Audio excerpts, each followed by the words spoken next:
Hi, this is Brian here in Arkansas, and I'm going to be going over on how to make a fire with a bow and spindle, a friction fire. And what you need is 4 components of that, and I'm going to be going over that. My challenge to you is just by watching YouTube channels to be able to do this. I think I learned how to do this by watching some of Sigma 3 Survival School, watching Robert do it and show you how to do it. And I'm going to be kind of going over the same thing he has. And I just found out recently that this isn't one of the requirements of an Eagle Scout. So I think that's kind of cool. You know, you might have some bragging rights with your friends. My challenge is for you to do this on the first time. It's not that easy, but let me know if you get one going by watching this video. I'll be excited for you. One of the big components of doing this is to find dry wood and the right kind of wood. You might need to study your trees a little bit and what makes a good fireboard and spindle. I know that cottonwood is very good if you have those in your area, and also what's really good is willow wood. And a good way to find that out in the wild is if it's up off the ground, and that'd be maybe a little drier for you, like the spindle, and actually the board could be up in the air, the part of the tree that you form the fireboard out of. Okay, well, I'm going to go over these components, and one of the simplest ones is just the bow. What you need to do is just find probably a green stick, and this is really bowed, but just find you a green limb and cut it off and make it fairly long, because that way you'll have a good stroke. And what you have to do is you tie your cordage on one end, make it solid, and then this one you can make make it easy to adjust, and that way you got to have some slack in your line in order for your spindle to go on. And so what you do is you find you something that's about 1 inch thick, a limb, and cut it off, break it off, and you want to make it fairly long, you know, at least a hand width, maybe even a little extra. And then what you do is you sharpen the one end like a pencil. You know, you just sharpen it like a pencil, and then this other end you just blunt it off. And here's a good example. I would take the straightest part of this limb right here, I would saw it off here, saw it off there, and then you can make you a spindle out of it. You know, about a hand width apart. Make it as straight as you can. It's a little bit of bow in that one, but you could carve that bow out. And then leave this part a little bit rough, like I did this one, and that way it don't slip. You want it to be a little bit rough. And talking about slippage, when you start, which you will, it'll start slipping on you a little bit probably, especially till you get used to it. And let me demonstrate this. The way you take your spindle, take the pointy end, and you stick it in, get it down about the middle of your stick there, and then as you can see, it works. Now the slack I was talking about, the way you can get rid of that slack, it starts slipping in your notch, you just move your hand up and it makes it tighter. That's why it'd be good reason to leave this fairly long, maybe 3 feet maybe at the most. And you can see if I let up on that, okay, it gets looser, you tighten it, it gets tighter. Alright, we'll go into that a little bit more here in a minute. Then of course you're going to need a handle on top of your pointy pencil part, and you can use Osage orange. It's really a hardwood, hickory, something like that, and you dig that out and make it pointy. Dig it out with your knife. Make it pointy, and then so you don't want a whole lot of friction on this. And what's happened with me, this is dulled up. If you're not successful, sharpen that back up, and then you do it. Get her going. Now, here's a fireboard. You can see I took a piece like this, just a round piece, or half round. If you have a round piece, you can take your knife, lay it down, split it, and shave this off flat. Turn the back side off, shave it flat. You want to leave this fairly long so you'll have room to put your foot. Then you want to shave the sides, and there you have a board.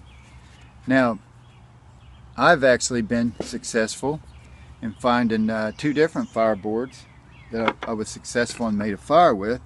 Didn't have to do hardly anything to them. See this piece right here? I just flattened the back side of it a little bit, flattened the top side a little bit, very little to the side, and then got my socket going. Got it. But it was sticking up like this in the wild, and I think it was a root. Tree had fallen over, had been there for years, fallen over. So you could look for stuff like that. Like I said, the spindle part, find a branch that's up in the air. That way it's drier probably.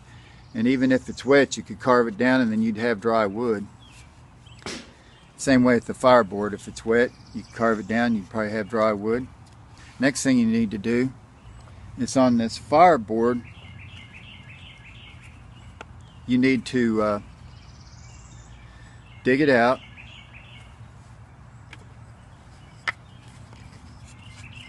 Let me demonstrate.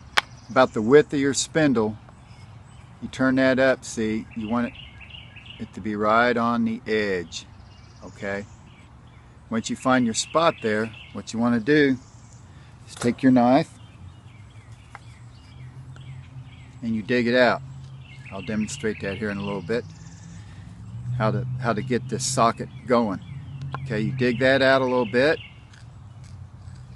where your spindle have a place to start spinning on, so it's not moving all over on you. And you dig that out a little bit, you get your spindle going in there, and you burn that socket in. And then once you get that socket burned in, then you carve this little teepee looking thing in it, a little triangle. You dig that out, and then you also want to go back a little bit into it. And then you cut into the wood pretty good. You get a little pie shape going there. You get that spindle going real good, and it makes a little coal, it makes a little dust pile right there in the form of a little pyramid. Then this gets to spinning real fast, and you'll have you a coal right there on top, a little amber. Then you lay it into your fire bundle and blow it into flame. Now with the fireboard, one thing you want to make sure of is that you can put your fingernail on it and you can push into it, then you know it's the right density to work. Okay, get your spindle in. I'm using parachute cordage, it works really good. Okay, and then like I said, you have that sharp pencil. Do your hand hold, get it going. And you want to get comfortable, and then what you want to do is put your foot fairly close to the socket, and then you want to rest your hand up against your shin, get comfortable, and you want to burn this in.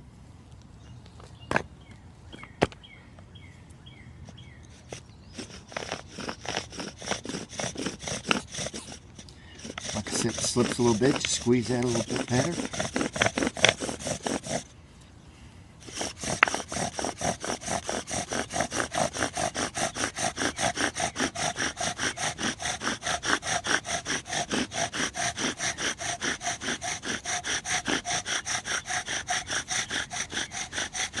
You want to save that dust.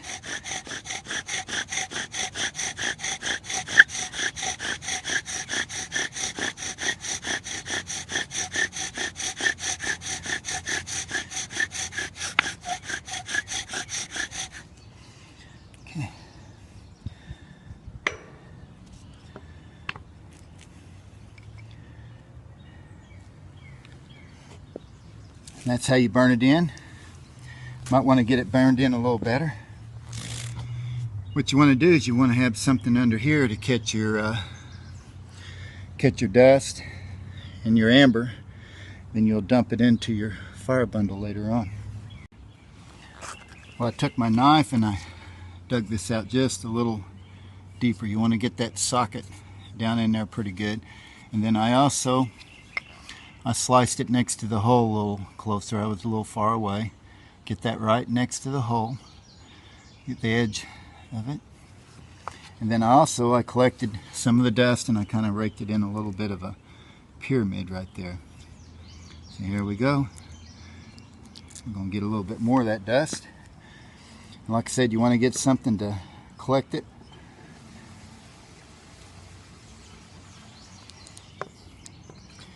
Try to get this right in about the middle of your spindle. And you want this to be about 1 inch thick, about the width of your thumb.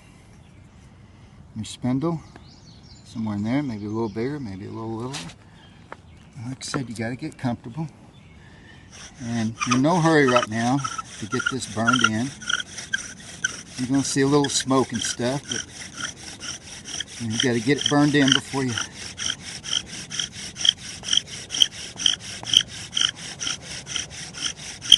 It helps to have the right consistency of wood.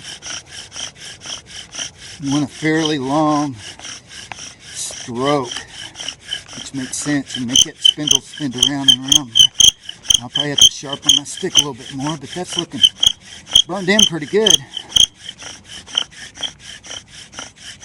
We might even get a coal here in a little bit. Okay. Everything's all damp. It rained earlier, so I don't know. Get her going or not. You can see how that's formed a little bit of a triangle, a little bit of a pile of dust. See how I've got this burned in? Now we're going to cut that notch into it. See, to notch it out next to your socket, you can just take your thumb and just start pushing it into it. See, I'm just getting closer and closer to the edge of that, and back towards the back side a little bit. Turn it around, take your thumb and you just push, or like this. Anyways, you get that little bit of a kind of a pyramid. Get that notched out. Don't want to go too deep. Don't want to get into the center of it. Got to notch that pie out.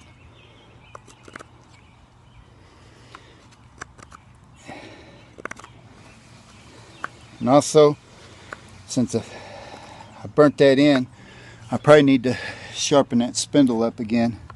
It's got to be pointy. And another thing, if you got something, I think I've heard them say you can use earwax, something like that. I don't know what you'd find really in the wild, but something to lubricate it a little bit is a good thing too. Okay, now you can see, I think I've got into the side of it. That hole about good enough. See right there? And see how I've kind of cut it back into it a little bit. Makes a nice little pyramid. So let's see if we can get a coal out of it. Okay, here we go. Give her another try.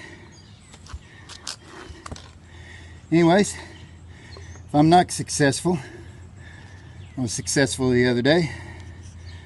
This is how you get it going.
Anyways, like I said, you're not successful every time.